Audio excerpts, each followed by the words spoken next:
আসসালামু আলাইকুম viewers, welcome back to my channel. চলে আসলাম নতুন আরেকটি ব্লগ ভিডিও নিয়ে আপনাদের মাঝে। আজকে আমি সারাদিন কি করছি, কোথায় যাচ্ছি।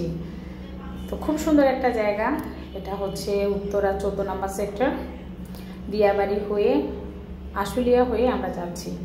তো একটা মাইক্রো নিয়ে নিয়েছি, আমার বাবা মা আমরা ছিলাম, ছোট ভাই শ্বশুর বাড়ি। তো আশুলিয়া হয়ে নামার পথেই কিন্তু খুব সুন্দর ভিউ, এত সুন্দর লাগছে, বিল্ডিংগুলো সব একদম সব সমান সমান। তো আমি আপনাদের সাথে ভিডিওগুলো করে নিচ্ছি, সুন্দর করে শেয়ার করে নিচ্ছি। দেখেন, ভাই শ্বশুরবাড়ি যাব বলে কথা, যাচ্ছি বলে কথা, অনেক দিন পরেই যাচ্ছি। তো ভিউটা অনেক সুন্দর লাগছে, খুব সুন্দর পরিবেশ। জাস্ট এখন পৌঁছে গিয়েছি, 1-1:30 বেজে গিয়েছে আস্তে আস্তে। বাসার ইনচামটা খুব ভালো লাগছে। তো ইনচামটা আমি একটু নাড়িয়ে নাড়িয়ে দেখছি, একটু সাইড নয়েজ হচ্ছে, কারণ যেহেতু আমি ওই বাসায় গিয়ে ভয়েসটা দিচ্ছি।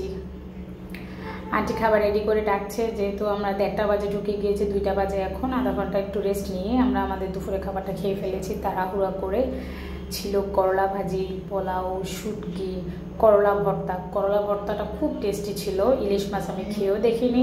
কাবাব খেয়েছিলাম, রোস্ট খেয়েছিলাম, তারপরে এখানে ছিল মাংসের ঝুড়ি, আর ছিল কাজু বাদাম পেস্ট, আরও কী কী দিয়ে আন্টি একটা গরুর মাংস তৈরি করেছিল, খুবই মজা হয়েছে। সবগুলো আইটেম অবশ্য টেস্ট করা হয়নি, 1-2টা আইটেম বেশি ভালো লেগেছে। এর মধ্যে হচ্ছে করলা ভর্তাটা দারুণ ছিল।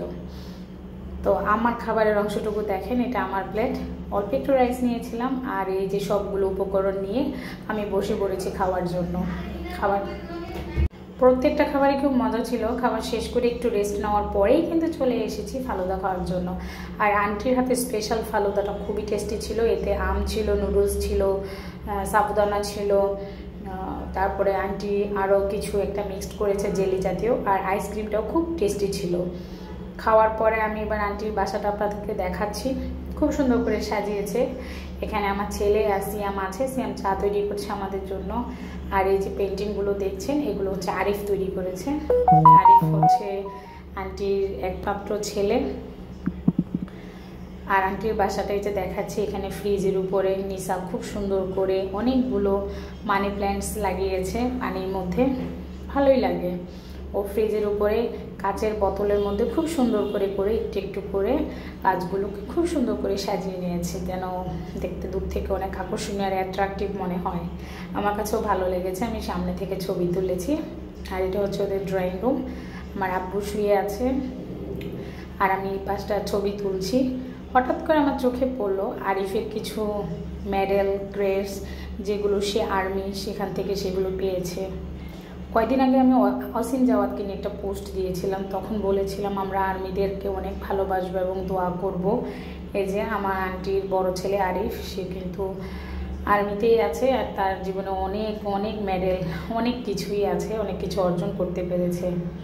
তো তার কিন্তু বিশেষ বিশেষ অনেক গুণ নিয়ে সে আছে। তো তার মধ্যে আরেকটা হচ্ছে ড্রয়িং, পেন্টিং করা তার খুব শখ। দেখেন তার হাতে নিজস্ব তৈরি কত সুন্দর সুন্দর পেন্টিং, যেগুলো সে খুব সুন্দর করে পেইন্ট করে নিজের বাসায় সাজিয়ে নিয়েছে। কিনতে গেলে কিন্তু আসলে অনেক পরে, কিন্তু সে বাসাটাকে খুব সুন্দর করে সাজিয়েছে। এর মধ্যে সিয়াম চলে আসছে আমাদের জন্য চা নিয়ে। তা আমি বললাম যে সিয়াম তুমি একটু দাঁড়াও, আমি চায়ের ছবিটা তুলে নিচ্ছি, ভিডিও করে নিচ্ছি। তো আপনাদের সাথে উত্তরায় বসে আজকে ছোট্ট একটা ভিডিও তৈরি করেছি, কেমন হয়েছে জানাবেন। আল্লাহ হাফেজ।